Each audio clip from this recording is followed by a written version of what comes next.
स्वर्ग में भ्रमण कर रहे नारद जी ये देखकर बड़े हैरान थे कि धरती पर वह लोग तो बहुत कुछ हैं जो धन के पीछे भागते हैं, और वे लोग बड़े दुखी हैं जो भगवान की भक्ति करते हैं।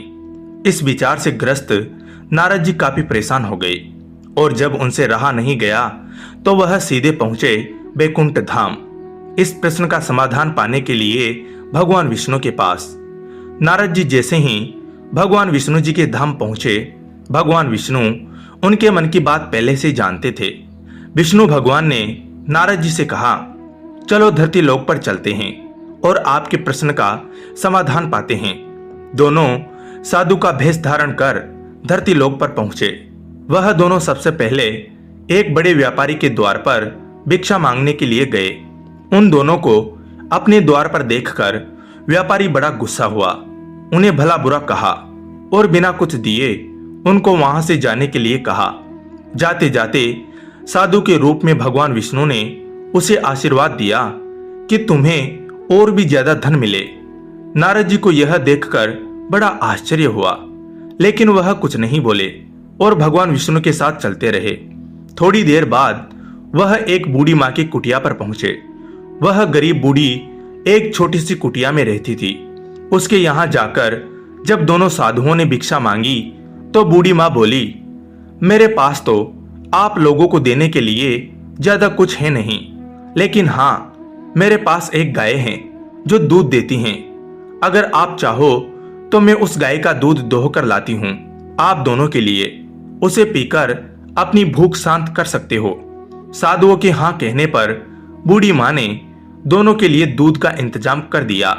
खुश होकर साधु के भेष में विष्णु भगवान ने जब बूढ़ी माँ से कहा कि बताओ तुम्हें क्या चाहिए, तो बूढ़ी माँ ने कहा कि मुझे कुछ भी नहीं चाहिए, बस आप आशीर्वाद दीजिए, मेरे लिए इतना काफी है।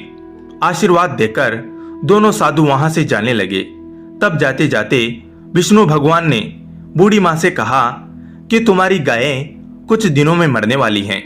वहां से थोड़ा आगे जाने पर नारद जी बड़े परेशान हो गए और विष्णु भगवान से बोले, यह कैसा न्याय है भगवान आपका, जिस व्यापारी ने हमारा इतना अपमान किया, हमें गालियां दी, आपने उसे और ज्यादा धन पाने का आशीर्वाद दिया, और इस बूढ़ी माँ को जिसने हमारी इतनी सेवा की, हमारे लिए दूध की व्यवस्था की, उसे आप कहते हैं कि उसकी गाय जो कि उसके जीवन का आखिरी सहारा है वह भी मर जाएगी। ऐसा क्यों? नारद जी के सवालों को शांत करने के लिए भगवान जी ने चेहरे पर मुस्कान के साथ कहा, मैंने उस व्यापारी को जो आशीर्वाद दिया, दरअसल वह उसके लिए श्राप था। उस व्यापारी का मन पूरी तरह से धन कमाने में फंसा हुआ है, और अगर उसे और ज्यादा धन मिलेगा तो वह आखिरी समय तक उसी धन के पीछे भागता रहेगा और अगले जन्म में सांप बनकर उसके पास कुंडली मारकर बैठा रहेगा।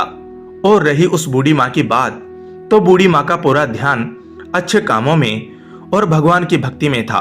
हाँ, सिर्फ थोड़ा सा मन उसका उस गाय में अटका हुआ था, और वह अपने आखिरी समय में उस गाय के मोह में यह चिंता करती रहती कि उसके जाने के बाद इस गाय का क्या होगा, क्या कोई उसे हानि पहुंचाएगा या मार डालेगा, और वह पूरी तरह से मुक्त नहीं हो पाती।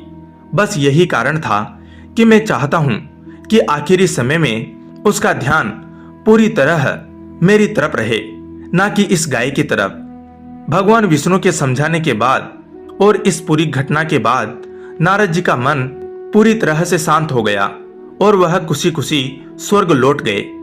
दोस्तों, छोटी सी यह कहानी हमें कहती है कि हमें अपना जीवन अच्छे कामों में समर्पित करना चाहिए, ताकि अंत के समय में भी हम अच्छे कामों के बारे में सोचें और भगवान के बारे में सोचें और इस जन्म मरण के बंधन से मुक्त हो सके। धन्यवाद दोस्तों।